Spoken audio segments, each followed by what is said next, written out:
Hello students, বহুতো ছাত্ৰ-ছাত্ৰী HS 2025 ৰ ৰিজাল্টলৈ অপেক্ষা কৰি আছে বহুতে মেছেজ কৰিছে যে স্যাৰ কেতিয়া ৰিজাল্ট দিব কিন্তু একচুয়ালি আমাৰ ৰিজাল্টৰ টেনচন থাকিবই ধৰা কিন্তু ৰিজাল্টৰ আগত আমি কিছুমান কাম কৰিবলগীয়া আছে ভিডিওটো বহুত আগতে বনোৱাৰ প্ৰয়োজন আছিল কিন্তু বনোৱা নহল বাৰু যি কি নহওক আমি ৰিজাল্টৰ নৰৈ আমি কিছুমান বস্তু আমি এতিয়াই কৰিব মান দৰকাৰ আছে আৰু সেইখিনি কৰিলেহে যেহেতু হায়াৰ সেকেন্ডাৰী এটা বহুত আমাৰ লাইফৰ এটা টাৰ্নিং পইণ্ট হয় তো এই টাৰ্নিং পইণ্টটো আমি যদি ভালদৰে ঠিক কৰি লওঁ পিছৰ অৱস্থাত আমাৰ কাৰণে ভাল হ'ব এতিয়া প্ৰথম কথাটো হ'ল যে এইচএস ফাইনেল দিয়াৰ পিছত আমাৰ বিভিন্ন সেক্টৰত আমি ধৰা কম্পিটিটিভ এক্সামে দিলু বা বিভিন্ন আমি যদি প্ৰাইভেট কৰবাটো সোমাও আমাৰ দৰকাৰ হয় এখন কম্পিউটাৰ সাৰ্টিফিকেটৰ তো তোমালোকে কি কৰা যদি হে এতিয়ালৈকে জয়েন কৰা নাই বহুতে জয়েন কৰিছে হয়তো বহুতে কম্পিউটাৰ ক্লাছ জয়েন কৰিছে তো এতিয়া আমাৰ দৰকাৰ হ'ব এখন কম্পিউটাৰ সাৰ্টিফিকেটৰ তো গতিকে সেই কাৰণে তোমালোকে এট লিষ্ট 6 মান্থৰ এক বছৰ কৰিব পাৰিলে ভালেই বাৰু কিন্তু এট লিষ্ট 6 মাহৰ এখন তোমালোকে কম্পিউটাৰ সাৰ্টিফিকেট এখন যোগাৰ কৰা মানে কম্পিউটাৰ তোমাৰ ক'বাত ইনষ্টিটিউটৰ নাম লগাই লোৱা কাৰণ ধৰা এতিয়া যদি তোমালোকে ষ্টাৰ্ট কৰা 6 মাহৰ মানে কি হিহতে এদিন গ্যাপ দি শিকাই তোমালোকে যদি কন্টিনিউ কৰা তোমালোকে যদি কন্টিনিউ কৰিম বুলি কোৱা তেন্তে সেই কোৰ্সটো তোমালোকৰ হয়তো 2-3 মাহত কমপ্লিট হৈ যাব তো তেনেদৰে তোমালোকে সাৰ্টিফিকেট পাবা আৰু সাৰ্টিফিকেটখন দৰকাৰ হ'বই যেহেতু আমাৰ বিভিন্ন কম্পিটিটিভ এক্সামত আমাৰ কি লাগে কম্পিউটাৰ লাগে বা বিভিন্ন আমি যদি বেলেগ প্ৰাইভেট জবতো যাওঁ তেতো আমি কম্পিউটাৰ আমাৰ দৰকাৰ হয় গতিকে হেতু কাম তোমালোকে কৰিব লাগিব তাৰ পিছতে কৰিবলগীয়া কামটো হৈছে পাৰ্সোনালিটি ডেভেলপমেন্ট এটা কৰিম কি বা হয় কি এটা বস্তুটো চোৱা তুমি বহুত মাৰ্কস পালে ভাল মাৰ্কস পাই পেলাই তুমি পাস কৰিলা ৰিজাল্ট তোমাৰ বহুত ভাল হ'ল মাৰ্কশিটখন দেখিয়ে ইমপ্ৰেস হ'ব বহুতে কিন্তু আমি যেতিয়া যিকোনো কাম এটা কৰিবলৈ যাম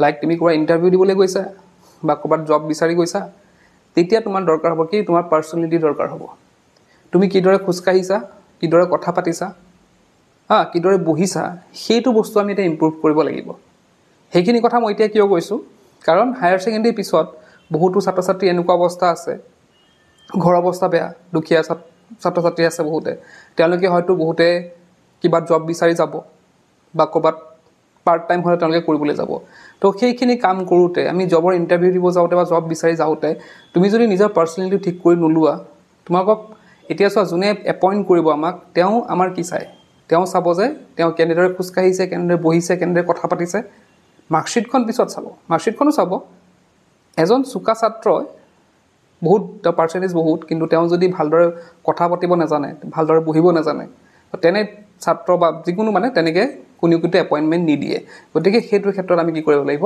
পাৰ্সোনালিটি ডেভেলপমেন্ট কৰিব লাগিব তো পাৰ্সোনালিটি ডেভেলপমেন্ট কিদৰে কৰে বিভিন্ন ভিডিও আছে ইউটিউবত ফ্ৰীতে তোমালোকে তাত পাই যাবা আৰু হেদৰে তোমালোকে নিজৰ ওপৰত কাম কৰিব লাগিব হেতু কাৰণে কিদৰে কথা ক'ব লাগিব মই কি মিস্টেক হৈ আছে মোৰ কথা কওতে ফ্লুয়েন্সি কিমান বা খুসকাওতে মোৰ কিবা দিগদাৰ হৈছে নেকি বা মোৰ কিবা বেয়া অভ্যাস আছে নেকি বহুতে মই ভৰিখন লৰাই থাকো নেকি তো এনে ধৰণৰ বিভিন্ন ফেক্টৰছ আছে পাৰ্সোনালিটি ডেভেলপমেন্টত তো গতিকে সেইবিলাক বস্তু তোমালোকে এতিয়া পৰা আয়ত্ত কৰিব লাগিব যাতে তোমালোকে কিবা এটা জব বিচাৰি গলেও বা কিবা এটা ইন্টাৰভিউ দিবলৈ গলেও যাতে তোমালোকক এবাৰতে সিলেকশন হৈ যায় কোনো ধৰণৰ বাৰে গৈ থাকিব বা বেলেগ জায়গাত গৈ থাকিবলগীয়া নহয় তাৰ পিছতে কৰিবলগীয়া আৰু এটা কাম হৈছে যে আজিকালি দেখিছাই তোমালোকে আমি যদি যিকোনো জবত যাও আমাৰ দৰকাৰ হয় কি ইংলিশৰ দৰকাৰ হয় তো আমি যদি ইংলিশৰ কথা পাতিব পাৰো আমি যদি কুৰবাত ধৰিলা মই এখন ধৰা যিকোনো জব বিচাৰি গৈছো জব বিচাৰি গৈ পেলাই আমি যদি সেই ম্যানেজাৰৰ লগত প্ৰাইভেট জবৰ কথা কৈছো ধৰা গভৰ্ণমেণ্টটো বাৰু এক্সাম দিলা তাত ইন্টাৰভিউ দিলা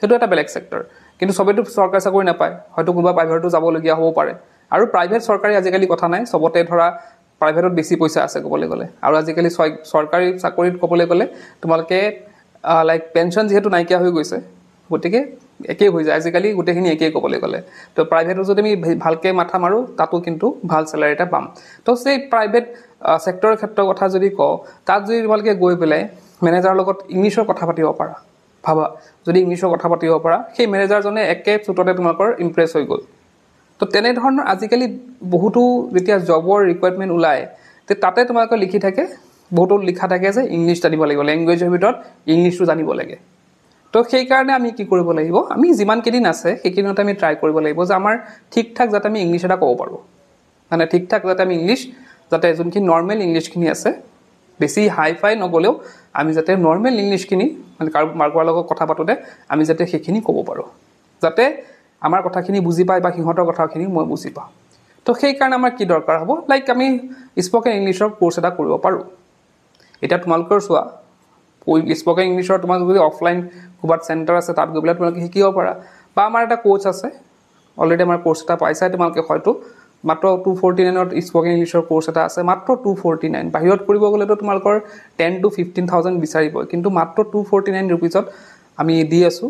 তো ইয়াতে তোমালোকে ৰেকৰ্ডেড ক্লাছ থাকিব, লাইভ ক্লাছো আমি আয়োজন কৰিম বাৰু, তাতে ৰেকৰ্ডেড ক্লাছো থাকিব, লগতে তাতো কিছুমান কুৱেশ্যনো থাকিব তোমালোকৰ সেই মানে ভিডিঅ'ৰ লগত ৰিলেটেড, তাত তোমালোকে চাব পাৰিবা। তো সেই ৰেকৰ্ডেড ক্লাছখিনি কৰিও তোমালোকে বহুখিনি ইংলিছ, বেছিক ইংলিছখিনি এটলিষ্ট তোমালোকে শিকিব পাৰিবা। বেছিকো নহয়, তাতকৈ বেছি আছে বাৰু, বেছিকটো এডভান্সলৈ গৈ আছে গোটেইখিনি। তো সেইখিনি ভিডিঅ' চালেও তোমালোকে কিছু পৰিমাণে তোমালোকে ইংলিছটো নিজৰ ইম্প্ৰুভ কৰিব পাৰিবা। তো সেইখিনি ভালকৈ চাব পাৰা। ধৰা মই এপৰ লিংকটো ডেছক্ৰিপশ্যনত দি দিছোঁ, তাত গৈ পেলাই তোমালোকে বাই কৰিব পাৰিবা মাত্ৰ 249 ৰুপিজত। তো সেইটো কাম কৰিলে, ধৰা স্পকেন ইংলিছটো কৰিলে তোমালোকে পাৰ্চনেলি ডেভেলপতো সহায় কৰিব। তাৰ পিছৰ মেইন এতিয়া কামটো হৈছে আমি এটা ডিচাইড কৰা, ডিচিশ্যন লোৱা। এতিয়া তোমালোকৰ বহুতৰ হয়তো এইমটো সুধিলে, কাৰোবাৰ যদি কোনোবাই সোধে যে তোমাৰ এইমটো কি, বহুতে এনেই মুখেদি যি ওলাই তাই কৈ দিয়ে ডক্টৰ, ইঞ্জিনিয়াৰ, টিচাৰ, হয়নে? কিন্তু এতিয়া সময় হৈছে চিৰিয়াছলি লোৱাৰ। এতিয়া মই যিহেতু হায়াৰ ছেকেণ্ডেৰী দিছোঁ, গতিকে মই এতিয়া মেচিয়'ৰ, মই এতিয়া ক'বলৈ গ'লে মেচিয়'ৰ, মই এতিয়া নিজৰ ভালটো বেয়াটো বুজি পাওঁ, মই কি হ'ব পাৰিম বা মোৰ কিহত ইণ্টাৰেষ্ট আছে সেইটো তোমালোকে অলৰেডি তোমালোকে জানা।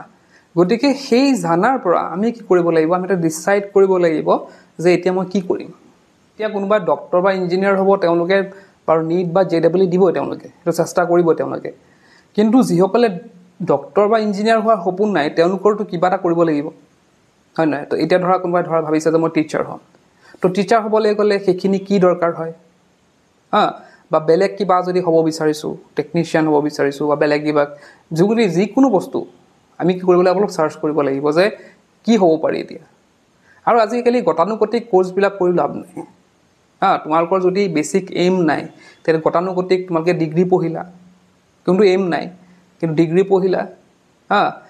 তো এতিয়া চোৱা বস্তুটো যে তোমালোকে ধৰা টিচাৰ হ'ব বিচাৰিছা, LP UP টিচাৰ হ'ব বিচাৰিছা, আপাৰ প্ৰাইমেৰী বা লোৱাৰ প্ৰাইমেৰী, তেতিয়া তোমালোকে কি কৰিব লাগিব, হায়াৰ ছেকেণ্ডেৰীৰ পিছতে ডিগ্ৰীত নাম লগাই তেতিয়া লাভ নাই।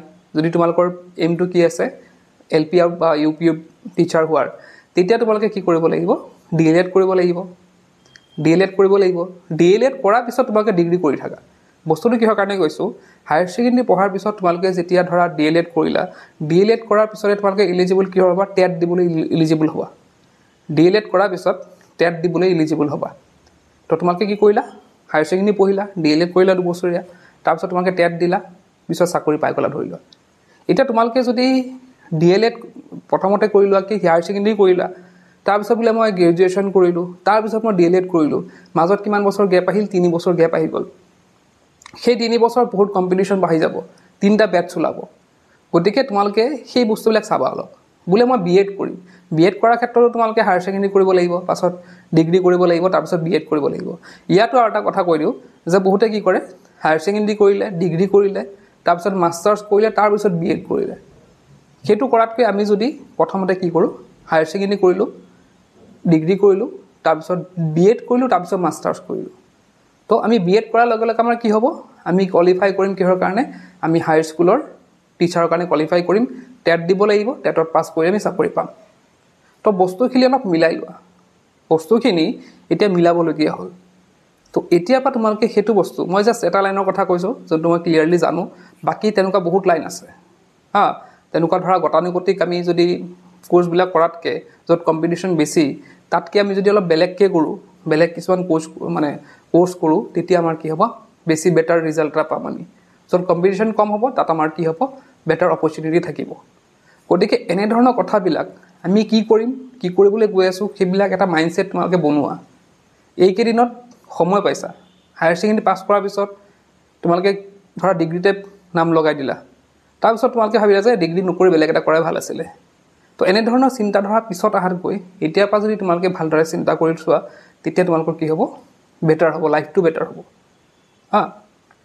আৰু তোমালোকে যদি ভাবিছা যে মই প্ৰাইভেটত কৰিব পাৰা, প্ৰব্লেম নাই, প্ৰাইভেটতো আজিকালি বহুত অপৰচুনিটি আছে, মই অলৰেডি ক'লোঁ।